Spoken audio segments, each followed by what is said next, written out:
Good morning, class 7th. So guys, here we are with part 4 of the chapter Transportation in Plants and Animals.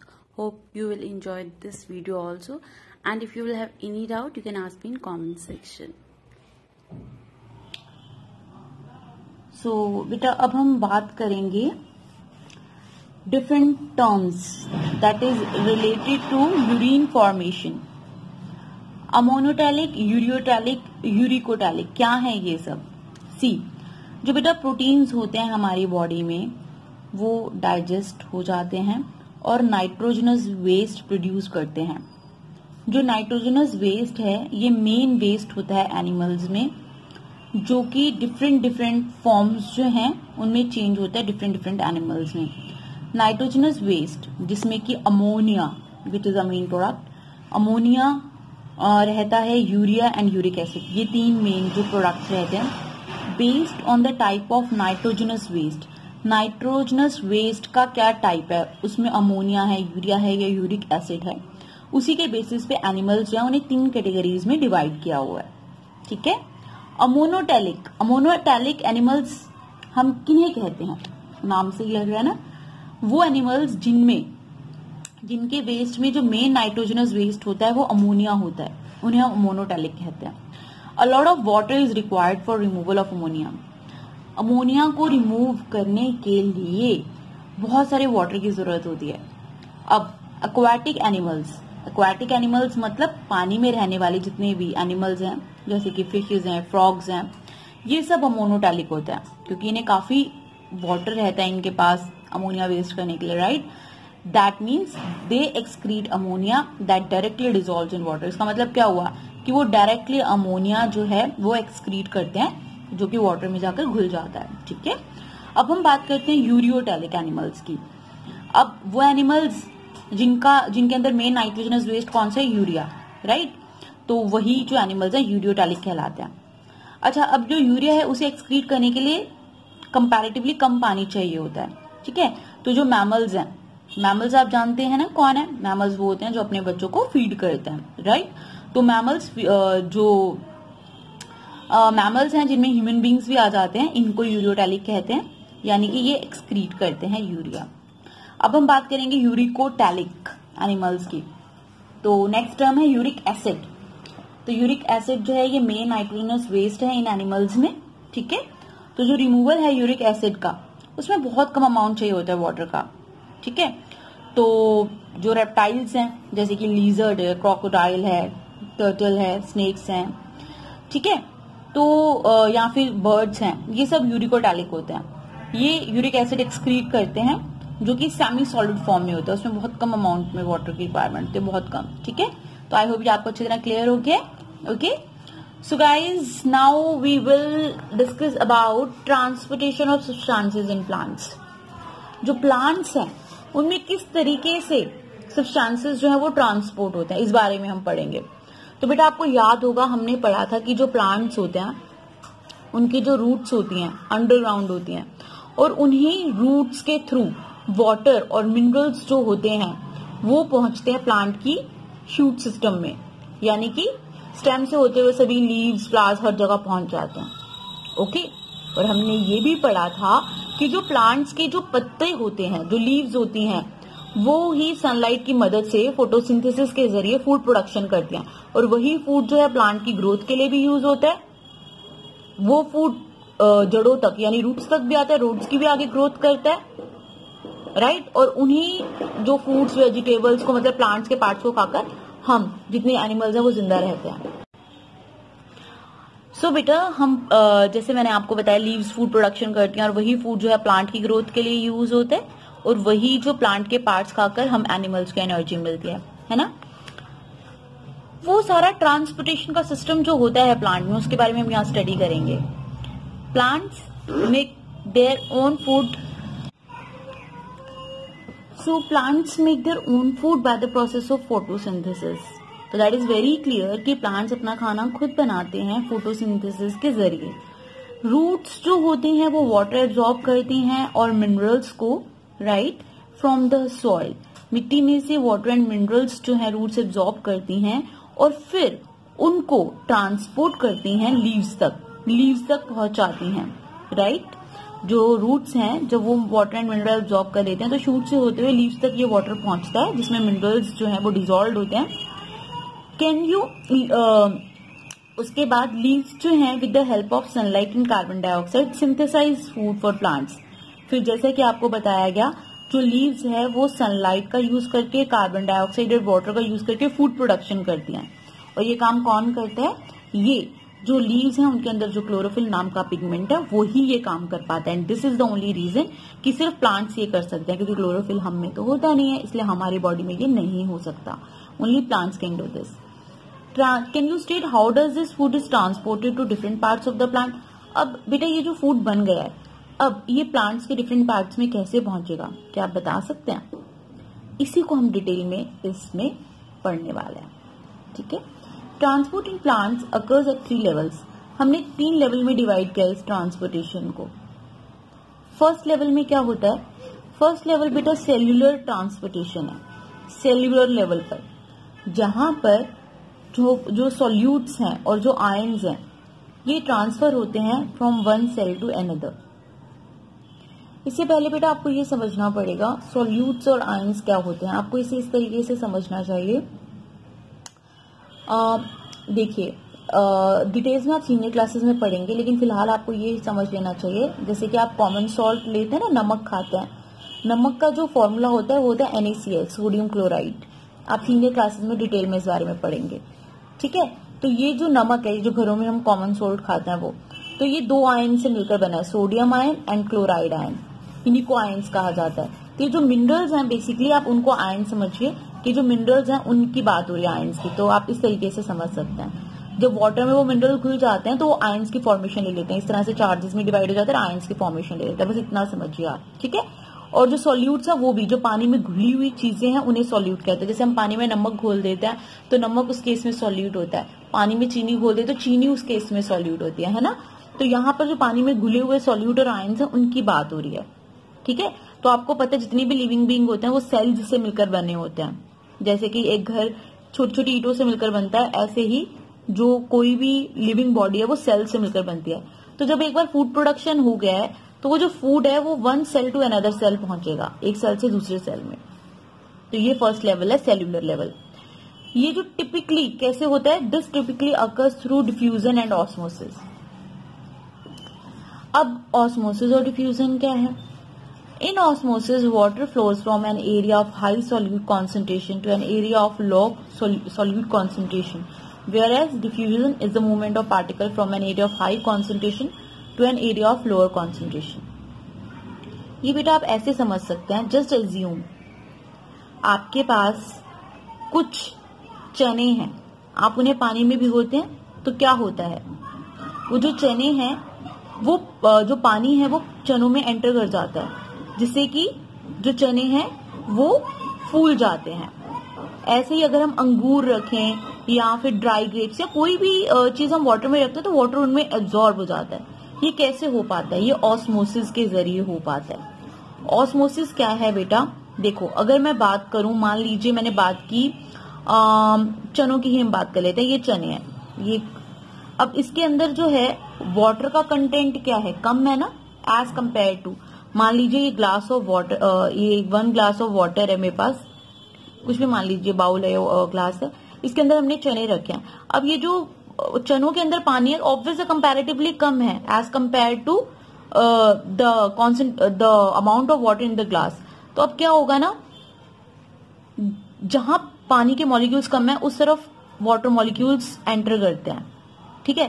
तो ये जो membrane है जो हमने लिया है चना, इसके बाहर की जो मेम्ब्रेन है ये क्या करेगी, ये वाटर को एंट्री करने देगी बाहर से अंदर की तरफ। क्यों? क्योंकि अंदर जो है वाटर का कंटेंट कम है, बाहर की तरफ ज्यादा है। तो बाहर जहां पर ज्यादा है वहां से कम की तरफ जो है पानी एंटर कर रहा है। यहाँ सॉल्यूट का कंटेंट ज्यादा है, ज्यादा कॉन्सेंट्रेशन है, मतलब सॉल्यूट की, यानी कि जो भी इसके अंदर मिनरल्स हैं जो भी इसके अंदर है उसकी ज्यादा है, ठीक है। तो ये प्रोसेस होती है ऑस्मोसिस। अब बात करते हैं हम डिफ्यूजन की। डिफ्यूजन में क्या होता है बच्चे, अगर आप मान लीजिए आप एक अगरबत्ती जलाते हैं रूम में, और अगर पूरा रूम बंद है, अच्छी तरह से क्लोज है, लेकिन एक छोटा सा होल है दरवाजे में या खिड़की में कहीं भी, वहां से क्या होगा, वो जो धुआं होगा रूम से बाहर की तरफ जाना शुरू हो जाएगा, दैट इज डिफ्यूजन। यानी कि जहां पर हायर पार्टिकल्स हैं, हायर कॉन्सेंट्रेशन है पार्टिकल्स की, वहां से जहां पर कम है उस तरफ जा रहा है, राइट। तो ये जो ट्रांसपोर्टेशन की प्रोसेस है डिफ्यूजन कहते हैं। आई होप आपको क्लियर हो गया होगा। बार बार आप इसको रिवाइंड करके देखिएगा वीडियो को, then you will understand that. और इससे रिलेटेड मैं एक वीडियो कनेक्ट जो है इसके साथ अटैच कर दूंगी, then it will be very easy to understand that what is the difference between diffusion and osmosis. ठीक है बेटा, चलो अब हम आगे बढ़ते हैं। डिफ्यूजन और ऑस्मोसिस का कॉन्सेप्ट आपको क्लियर हो गया। तो सेल्यूलर लेवल पे जो ट्रांसपोर्टेशन होती है ये ऐसे होती है, डिफ्यूजन और ऑस्मोसिस के जरिए।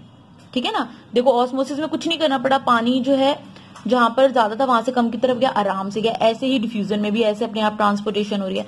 तो ऑस्मोसिस में जैसे मैंने आपको बताया वाटर फ्लो करता है from an area of high solute concentration to an area of low solute concentration. तो और वेराज डिफ्यूजन में क्या होता है कि मूवमेंट ऑफ पार्टिकल होता है higher concentration to low concentration. अंदर जो है धुएं का कॉन्सेंट्रेशन ज्यादा था, बाहर नहीं था, तो हायर से कम की तरफ जाता है, तो दैट इज डिफ्यूजन। अब हम बात करेंगे सेकेंड लेवल की। सेकेंड लेवल है absorption of water and nutrients from the soil by the roots. देखो सेकेंड लेवल क्या है, जो एब्जॉर्प्शन होता है वाटर और मिनरल्स का रूट्स से, रूट्स के जरिए। हमने जो देखा था कि जो किस तरीके से रूट्स वाटर को एब्जॉर्ब करें, मिनरल्स को एब्जॉर्ब करें, ये हमारा सेकेंड लेवल है। इन जनरल क्या होता है, as surface area increases absorption also increases because of many root hairs और extension of plants roots actually have a high surface area. आपने देखा था बेटा जो रूट है वो क्या है, चाहे वो टैप रूट हो, आपने पढ़ा था, तो भी बीच सेंटर में वो जरूर इस तरीके से टैप फॉर्म में होते हैं। अदरवाइज कितने फाइबर्स होते हैं, रूट फाइबर्स होते हैं। ऐसे ही फाइब्रस रूट होगी तो उसके तो वैसे कितने सारे फाइबर्स होते हैं ना। तो ये इनका सरफेस एरिया बढ़ा देते हैं जिससे कि ज्यादा से ज्यादा वाटर एंड मिनरल्स जो है वो एब्जॉर्ब हो पाता है। तो सेकेंड लेवल में हम यही देख रहे हैं कि सरफेस एरिया बढ़ने से एब्जॉर्प्शन बढ़ जाता है। यही रीजन है कि इतने सारे रूट हेयर और एक्सटेंशन होती हैं रूट में, जिससे कि प्लांट ज्यादा से ज्यादा वाटर, ज्यादा से ज्यादा मिनरल एब्जॉर्ब कर पाता है। ठीक है, तो फर्स्ट लेवल हमारा सेल्युलर लेवल था, सेकेंड लेवल हमारा क्या था, absorption of water and minerals. अब थर्ड लेवल की हम बात करें, transport. Third level of transport is the transfer of water and nutrient from the root to the highest part of the plant even without a mechanical pump. बेटा आप देखिए, जब हम घरों में हमें जो हमारा अंडरग्राउंड वाटर होता है, वाटर लेवल जो हमारा जमीन के नीचे पानी होता है वाटर, उसको ऊपर खींचना हो अपने टैंक में फिल करने के लिए, उसके लिए हमने पंप लगाया होता है, राइट। हमारा जो बॉडी में ब्लड सर्कुलेट करे, इसके लिए हमारी बॉडी में भगवान ने हार्ट को फिट किया हुआ है जो पंपिंग का काम करता है। मगर प्लांट्स में नीचे से ऊपर तक जो ये वाटर जा रहा है, इसकी पंपिंग के लिए कोई सिस्टम नहीं है, राइट। बिना किसी मैकेनिकल पंप के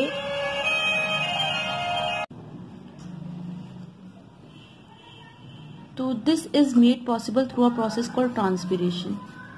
अब बिना मैकेनिकल पंप के किस तरीके से जो वाटर है एंड न्यूट्रिएंट्स हैं वो रूट से प्लांट के टॉप पार्ट पे भी पहुंच जाते हैं। ये जो बेटा प्रोसेस है ये है ट्रांसपिरेशन, जिसके जरिए ये हो पाता है। एक्चुअली बेटा होता क्या है, देखिए जिस तरीके से हम बाल्टी पानी की भरकर कुएं में से खींचते हैं, राइट, इसी तरीके से जो वाटर होता है वो रूट्स में से एब्जॉर्ब होकर लीव्स में से ट्रांसपीरेशन के जरिए उड़ जाता है। तो ये जो ट्रांसपीरेशन पुल है ये हेल्प करता है वाटर को एब्जॉर्ब होने में, राइट। तो देखिए ये जो है, मान लीजिए हमने ये रूट्स एज्यूम की थी, ये प्लांट है, राइट। तो जो लीव्स हैं, लीव्स में से जब प्लांट जो है वो लीव्स में से जब वाटर इस तरीके से उड़ेगा ट्रांसपीरेशन के कारण, तो ऑब्वियस है फ्लो ऊपर की तरफ आएगा, वाटर का खींचेगा, उसे पुल मिलेगा, है ना। तो यही जो कॉन्सेप्ट होता है ट्रांसपीरेशन का, I will attach a video related to transpiration which will help you in understanding this concept. Among tall trees, water and nutrients transported along a length of about 100 meters. इतने लंबे लंबे पेड़ होते हैं, उनमें वाटर एंड न्यूट्रिएंट्स जो है इसी तरीके से ट्रांसपोर्ट होते हैं, चाहे वो प्लांट जो उनकी चाहे वो ट्रीज है उनके 100 मीटर्स ही लेंथ क्यों ना हो, फिर भी वाटर जो है ये डिस्टेंस ट्रेवल कर पाता है जस्ट बिकॉज ऑफ ट्रांसपिरेशन. तो this is made possible through a process called transpiration. Okay, अब for transportation, plants have a pipe-like network made of special tissues. The two main tissues are xylem and phloem, commonly called vascular tissue. ये बेटा बड़ा ध्यान देने योग्य है, ध्यान दीजिएगा. जो प्लांट्स होते हैं उनमें ट्रांसपोर्टेशन के लिए एकदम पाइप जैसा नेटवर्क होता है. जैसे हमारी बॉडी में आपने पढ़ा आर्टरीज और वीन्स है, पाइप की तरह आर्टरीज, वीन्स, कैपिलरीज, राइट. इसी तरीके से प्लांट्स में पाइप की तरह एकदम पूरा नेटवर्क होता है जो ट्रांसपोर्टेशन जो है उसमें मदद करता है. और ये जो टिश्यूज है, टिश्यूज का मतलब होता है ग्रुप ऑफ सेल्स. ठीक है, तो ये जो दो तरह के टिश्यूज हैं जो इसमें हेल्प करता है ट्रांसपोर्टेशन में, वो है जाइलम एंड फ्लोएम. फ्लोएम जो होता है बेटा वो फूड को ट्रांसपोर्ट करने में मदद करता है, और जो जाइलम है वो वाटर को. That is the difference between both of them. Phloem F की साउंड दे रहा है ना, एफ फूड से रिलेटेड, ऐसे आपको याद रहेगा. ठीक है, और इन दोनों को मिलकर वस्कुलर टिश्यू कहते हैं. समझ आया? जैसे कि मदर और फादर, इनको मिलकर हम क्या कहते हैं? पेरेंट्स. इसी तरीके से जाइलम प्लस फ्लोएम, इन दोनों को कलेक्टिवली कहा जाता है वस्कुलर टिश्यू. क्या कहा जाता है? Vascular tissue. तो that should be very clear in your mind. Xylem का काम है वाटर ट्रांसपोर्ट करने का और फ्लोएम का काम है फूड. अब जो जाइलम है इसमें ट्यूब लाइक स्ट्रक्चर होता है जो हेल्प करता है वाटर ट्रांसपोर्ट करने में, वाटर में घुले हुए डिजॉल्व मिनरल्स को ट्रांसपोर्ट करने में डिफरेंट डिफरेंट पार्ट्स में प्लांट की. जो ट्यूब्स कनेक्टेड होती हैं एंड टू एंड, एक दूसरे के साथ एकदम एंड टू एंड कनेक्टेड होते हैं. जैसे कि ये एक पाइप है, इस पाइप से फिर दूसरी जाइलम की शुरू होगी, तीसरी जाइलम के से जो है एंड टू एंड कनेक्टेड होते हैं. जाइलम ट्रांसपोर्ट करता है यूनिडायरेक्शनल फॉर्म में. Transport occurs in a single direction, मतलब कि जाइलम का मतलब है कि अगर वो इस डायरेक्शन में कर रहा है ट्रांसपोर्टेशन तो इसी में ही करेगा. ऐसे नहीं हो सकता, उल्टा नहीं हो सकता. बाई डायरेक्शनल या ओनली यूनिडायरेक्शनल, एक ही डायरेक्शन में ट्रांसपोर्टेशन होती है. फ्लोएम जो है प्लांट्स में वो कैरी करता है food from the leaves to the other plant parts. हमने पढ़ा था ना कि लीव्स फूड प्रोडक्शन का काम करती है with the help of photosynthesis. तो वो जो फूड जब बन जाता है लीव्स में, उस फूड को ट्रांसपोर्ट करने का काम जो है वो करता है फ्लोएम. ठीक है, और ये जो फ्लोएम होता है इसमें बाई डायरेक्शनल ट्रांसपोर्टेशन होती है, जिसका मतलब ये है कि जो ट्रांसपोर्ट अकर होता है वो 2 डायरेक्शंस में होता है, यानी वो ऐसे भी जा सकता है और ऐसे भी जा सकता है. ठीक है, तो अगर हम देखें कि भाई ये प्लांट है, सो बेटा अब हम बात करेंगे ट्रांसपोर्ट ऑफ वाटर की. Plants take water from soil. They absorb water and minerals by the roots. Following other main steps in transport of water in plants. तो plants जो हैं वो water soil में से लेते हैं, वो water absorb करते हैं, minerals को absorb करते हैं roots की मदद से. ठीक है, क्या क्या steps जो follow होते हैं transport of water में वो हम देखते हैं. ठीक है, तो इन रूट, सबसे पहले बात हो रही है इन रूट्स की. तो मिट्टी में से जो वाटर एंटर करता है रूट हेयर्स में से, ये मिट्टी है, मिट्टी में से रूट हेयर्स में वाटर जो आप देख रहे हैं एंटर कर रहा है. जो रूट हेयर्स हैं वो सरफेस एरिया बढ़ा देते हैं रूट का, ताकि ज़्यादा से ज़्यादा वाटर एब्जॉर्ब हो, ज़्यादा से ज़्यादा मिनरल एब्जॉर्ब हो जो कि मिट्टी में डिजॉल्व है. ये जो सॉइल है इसमें जितने भी मिनरल्स डिजॉल्व है, वाटर है, वो ज़्यादा से ज़्यादा इसमें एब्जॉर्ब हो सके, इसलिए रूट हेयर्स आप देख रहे हैं कितना सरफेस एरिया बढ़ा रहे हैं. From root hair water enters further because of root pressure. अब जो रूट हेयर से वाटर एंटर करता है, ज़्यादा से ज़्यादा वाटर एंटर करता है, आगे बढ़ता है रूट प्रेशर के कारण. ठीक है, अब हम सेकंड स्टेप की बात करते हैं इन स्टेम. तो जब एक बार ये जो रूट हेयर है इसमें से इसमें वाटर एब्जॉर्ब हो गया है सॉइल में से. ठीक है, अब आगे जो है स्टेम, उसमें वाटर बढ़ता है. हमने पढ़ा था जो जाइलम है ये वाटर ट्रांसपोर्ट करने का काम करता है यूनिडायरेक्शनली, है ना.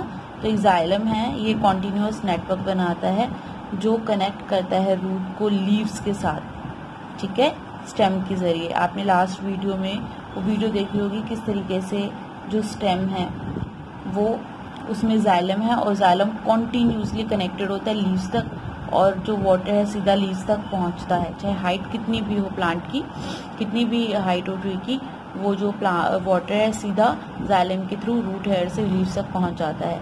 बहुत सारे फैक्टर्स होते हैं जो रोल प्ले करते हैं वाटर की ट्रांसपोर्टेशन में जाइलम के जरिए इन स्टेम्स में।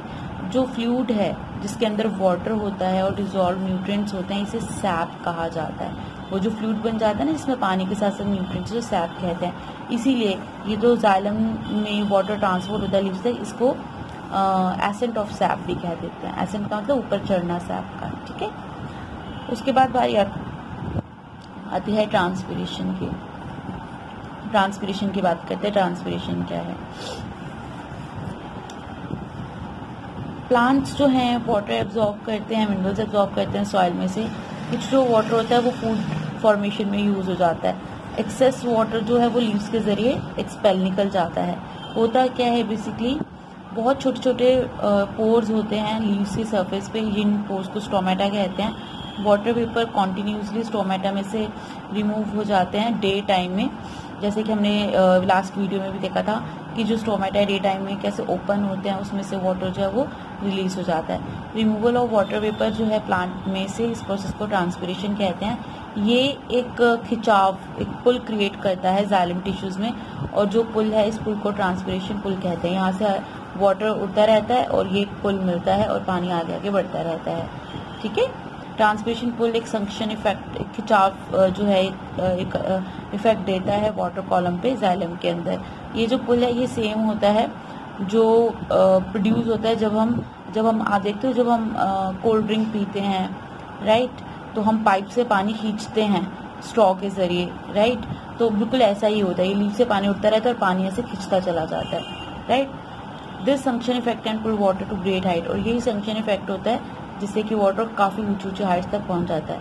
ट्रांसपिरेशन प्लांट्स को ठंडा भी रखती है।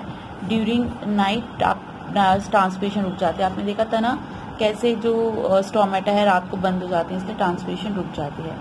अब हम बात करते हैं फूड ट्रांसपोर्टेशन की। जब फोटोसिंथेसिस के जरिए लीव्स में खाना बन जाता है, फूड बन जाता है, अब उस फूड को पूरे प्लांट में कैसे ट्रांसपोर्ट किया जाता है? फूड जो है वो लीव्स में बनता है, अब उसको ट्रांसपोर्ट करने की ज़रूरत होती है डिफरेंट प्लांट पार्ट्स में, ताकि उसको यूज़ किया जा सके, स्टोर किया जा सके। जो ट्रांसपोर्ट है फूड का वो हो पाता है फ्लोएम के जरिए। बताया था ना आपको, फर की साउंड आ रही है, फ्लोएम, ये फूड ट्रांसपोर्ट का काम करता है और ये बाई डायरेक्शनल है, आगे पीछे कहीं भी जा सकता है। ये प्रोसेस जो है इसको हम ट्रांसलोकेशन कहते हैं, ठीक है बेटा। ट्रांसपिरेशन कहता है वाटर का उड़ना, राइट, लीव्स में से।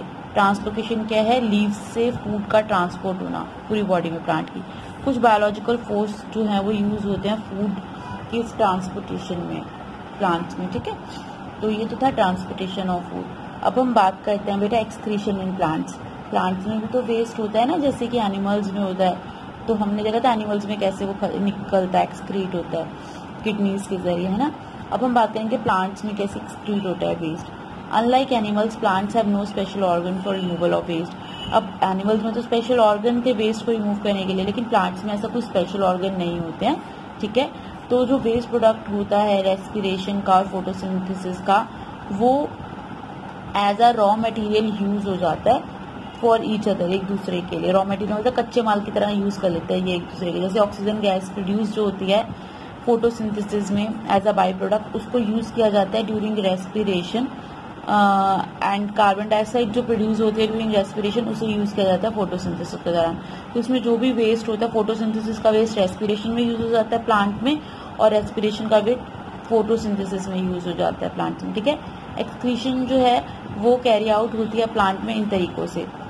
देखो, जो गैशियस वेस्ट है ऑक्सीजन, कार्बन डाइऑक्साइड और वाटर वेपर, ये रिमूव हो जाते हैं लीव्स की स्टोमेटा के जरिए, ठीक है। और स्टेम्स के लेंटिसल्स आपने देखा होगा, जैसे नीम ट्री है, मैंगो ट्री है, तो आप पेड़ देखते हैं, पेड़ में इस तरीके से लेंटिसल्स बने होते हैं, छोटे छोटे छेद बने होते हैं बार्क में। मैं एक इमेज लगा दूंगी, आपको क्लियर हो जाएगा अच्छी तरीके से लेंटिसल्स।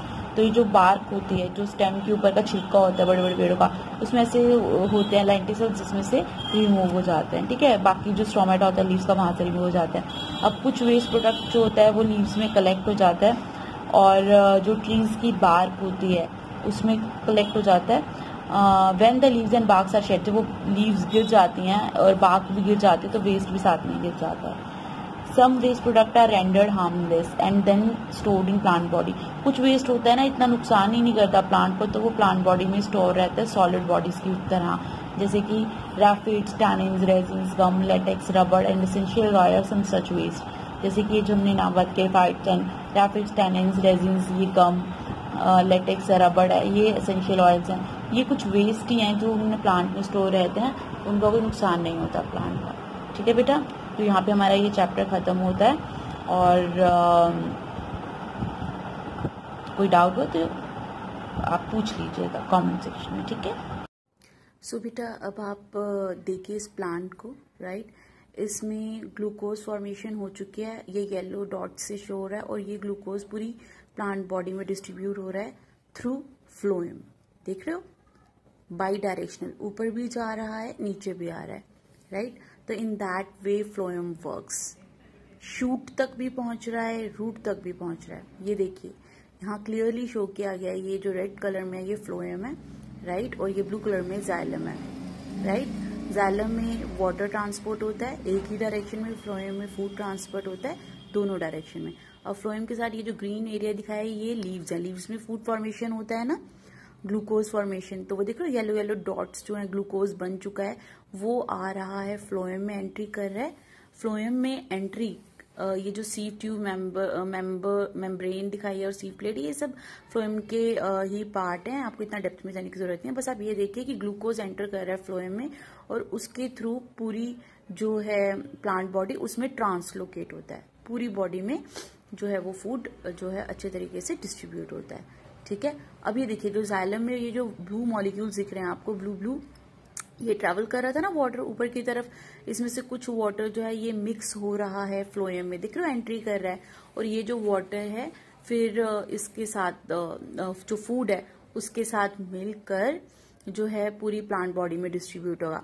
अब ये देखो ये जो ग्लूकोज बना है ये लीव्स की आगे ग्रोथ भी तो करेगा ना, लीव्स छोटी छोटी होती हैं. अब देख रहे हो ये जो ग्लूकोज फ्लोएम में आया था ये लीव्स में भी जा रहा है, बाकी पूरी प्लांट की जो लीव्स हैं उनमें भी जाएगा ताकि लीव्स की भी ग्रोथ करे, क्योंकि लीव्स छोटी होती हैं फिर बड़ी हो जाती है फिर मैच्योर हो जाती हैं, है ना. तो ये जो है वाटर आप देखते हो ना, वो जो स्टोमेटा के जरिए एक्स्ट्रा वाटर होता है ट्रांसपायर हो जाता है, हमने पढ़ा था ट्रांसपीरेशन के जरिए, है ना. तो ये जो वाटर है ग्लूकोज है ना, ग्लूकोज उसकी ग्रोथ में यूज हो जाता है, राइट. जैसे स्पिनिच खाते हैं हम, पालक, वो क्या पत्ते ही तो हैं, तो हमें इसी कारण तो एनर्जी मिलती है क्योंकि लीव्स में जो है वो प्रॉपर तरीके से ग्लूकोज आता है ना. तो ये आप पूरी प्रोसेस देख सकते हो कैसे जाइलम में वाटर मॉलिक्यूल्स ऊपर की तरफ जा रहे हैं और फ्लोएम का जो ग्लूकोज है उसमें भी मिक्स हो रहे हैं ताकि पूरी प्लांट बॉडी में अच्छे तरीके से डिस्ट्रीब्यूट हो सके. ठीक है. अब आप ये देखिए बेटा कि जो प्लांट्स हैं उनकी जो लीव्स होती हैं, है ना, वो कैसे फोटोसिंथेसिस में मदद करती हैं. ये देख लो ये सारे ग्रीन प्लांट्स हैं. अब हम डिटेल में देखेंगे, एक पर्टिकुलर लीफ में स्टडी करेंगे किस तरीके से फोटोसिंथेसिस हो रहा है लीव्स में और फूड फॉर्मेशन हो रहा है, right. So let us watch. तो ये बेटा रूट्स हैं, रूट्स ने वाटर मॉलिक्यूल्स एब्जॉर्ब कर लिए हैं सॉइल में से. ठीक है. और ये अब देखिए वो जाइलम के जरिए पूरी ऊपर तक टॉप तक पहुंच चुके हैं, लीव्स में एंट्री हो चुकी है वाटर मॉलिक्यूल्स की. ये लीफ है. ठीक है. लीव्स में हमने पढ़ा था ना विनेशन होती है, वीन्स होती हैं, ये सनलाइट पड़ रही है लीव्स के ऊपर और वो जो विनेशन है उसके जरिए पूरी जो लीफ है उसमें डिस्ट्रीब्यूट हो चुका है वाटर, राइट. तो ये सनलाइट जो है वो इंसिडेंट हुई लीफ के ऊपर. अब आप देखिए लीफ के अंदर क्या क्या चेंजेस आते हैं. ये पूरा लैमिना दिखाया हुआ है लीफ का आपको अच्छी तरह. अब ये देखिए हम लीफ के अंदर देखेंगे कि जो है किस तरीके से जो है चेंजेस आए, कैसे वाटर कार्बन डाइऑक्साइड जो है वो मिक्स होकर ग्लूकोज बनाते हैं और फर्दर जो है वो क्या क्या चेंजेस आते हैं. तो ये हमने देखो क्रॉस सेक्शनल एरिया लीफ का हमने पूरी एंट्री मार ली. ये लीफ के अंदर स्ट्रक्चर होती है, अपर लेयर है. ठीक है. ये साथ में ये जो देख रहे हैं आप इन्हें म्यूजिफिल सेल कहते हैं, बट आपको इतना डिटेल में जाने की जरूरत नहीं है. बस ये देखिए कि क्या हो रहा है इसमें. इन सेल्स के अंदर ये देख रहे हो क्लोरोप्लास्ट है, ये क्लोरोप्लास्ट है बेटा. इसी के अंदर वो पिगमेंट होता है क्लोरोफिल जो कि कुकिंग का काम करता है, यानी यही है वो जो ग्लूकोज बनाता है. और हमारे अंदर नहीं होता ना, इसीलिए हमारी बॉडी में नहीं बनता. अगर हमारे में भी क्लोरोफिल होता तो हमारे अंदर भी अपने आप खाना बन जाता, ये एयर स्पेसेस है, ये जो ट्यूब्स है ना, ये जाइलम फ्लोएम है, इसके जरिए ही जो है वाटर एंट्री कर रहा है लीफ में, और जो फूड बनेगा वो इसी के थ्रू पूरी प्लांट बॉडी में जो है ट्रेवल करेगा। ठीक है। अच्छा, ये देख लो स्टोमेटा, ठीक है, वो हमने पढ़ा था ना ट्रांसपीरेशन में, ट्रांसपीरेशन पुल लगता है। तो ये देखो, ये जो स्टोमेटा जो है ये ओपन होते हैं डे टाइम में, राइट। तो जो वाटर मॉलिक्यूल्स होते हैं, ये जो होते हैं, ये एक्स्ट्रा वाटर मॉलिक्यूल्स यहाँ से ट्रांसपीरेशन पुल के जरिए निकल जाते हैं, राइट। अच्छा, ये कार्बन डाइऑक्साइड, व्हाइट मॉलिक्यूल्स है, कार्बन डाइऑक्साइड है। प्लांट्स के स्टोमेटा के जरिए कार्बन डाइऑक्साइड एंट्री कर गई है, और ये जो प्लांट सेल्स है इसके अंदर आप देखिए वाटर और ये जो कार्बन डाइऑक्साइड है, इन्होंने क्लोरोप्लास्ट में एंट्री की, और अब जो क्लोरोफिल है वो क्या करेगा, वाटर को और कार्बन डाइऑक्साइड को, इनको आपस में रिएक्ट कर देगा, अच्छी तरह मिक्स कर देगा सनलाइट यानी कि सोलर एनर्जी का यूज करके। सनलाइट में से जो निकलती है energy, that is solar energy. Solar energy का यूज करके वो कार्बन डाइऑक्साइड और वाटर को अच्छी तरीके से मिक्स करके उसको कन्वर्ट कर देगा ग्लूकोज में। ठीक है, ओके। तो यही वो ग्लूकोज है और वो ऑक्सीजन है। ऑक्सीजन जो होती है वो हम एनिमल्स इनहेल कर लेते हैं, वो निकल जाती है प्लांट्स में से, और ग्लूकोज जो होता है वो पूरी प्लांट बॉडी में डिस्ट्रीब्यूट होता है उसकी ग्रोथ के लिए। और हम भी प्लांट्स के पार्ट्स को खाते हैं, हमें भी एनर्जी मिलती है फिर, है ना। तो देखा कितनी ब्यूटीफुली इसमें पूरा जो प्रोसेस है वो शो किया गया है, कैसे ट्रांसपीरेशन हो रही है। ये देखो, एक्स्ट्रा वाटर लीव्स के जो लोअर वाला एरिया, यहाँ भी स्टोमेटा होता है, ज्यादा स्टोमेटा वहीं होता है, वहां से रिलीज हो गया। ऊपर भी होता है बट कम होता है। और यहाँ पे पूरा ग्लूकोज देख रहे हो, जो पर्पल कलर में दिखाया, पूरा ग्लूकोज पूरी लीफ में डिस्ट्रीब्यूट हो गया, पूरी प्लांट बॉडी में ऐसे डिस्ट्रीब्यूट हो जाएगा। तो अब ये थोड़ा समरी देख लेते हैं हम। हमने क्या देखा था, हमने ये देखा था फोटोसिंथेसिस के कारण लीफ में जो है फूड फॉर्मेशन हुई थी। सबसे पहले वाटर ने एंट्री की रूट्स के जरिए, और पूरा वाटर लीफ तक पहुंचा, और लीफ के एकदम अंदर सेल्स तक पहुंच गया, और स्टोमेटा के जरिए कार्बन डाइऑक्साइड ने एंट्री की। जो स्टोमेटाज हैं उनसे कार्बन डाइऑक्साइड एंट्री कर गई, और ये जो कार्बन डाइऑक्साइड है और वाटर क्लोरोप्लास्ट में गए, और अंदर इनके क्लोरोफिल था, और उस क्लोरोफिल ने क्या किया, उस क्लोरोफिल ने वाटर मॉलिक्यूल्स को और कार्बन डाइऑक्साइड मॉलिक्यूल्स को आपस में अच्छी तरीके से मिक्स कर दिया सोलर एनर्जी का यूज करके। और क्या क्या बना, ग्लूकोज और ऑक्सीजन। ऑक्सीजन जो है प्लांट फिर स्टोमेटा के जरिए एक्सहेल कर देता है, और वो ऑक्सीजन हम यूज करते हैं सांस लेने के लिए, और ग्लूकोज जो है पूरी प्लांट बॉडी में डिस्ट्रीब्यूट हो जाता है। ठीक है, उनकी ग्रोथ भी होती है, और स्टोर भी होता है फूड, और वो एनिमल्स खाते हैं, उन्हें एनर्जी मिलती है, right. So guys, I hope you have enjoyed this video. Thanks for watching video. Okay guys, please like, share and subscribe so that others can also take benefit of it. Take care. Bye bye. Stay blessed. Stay healthy.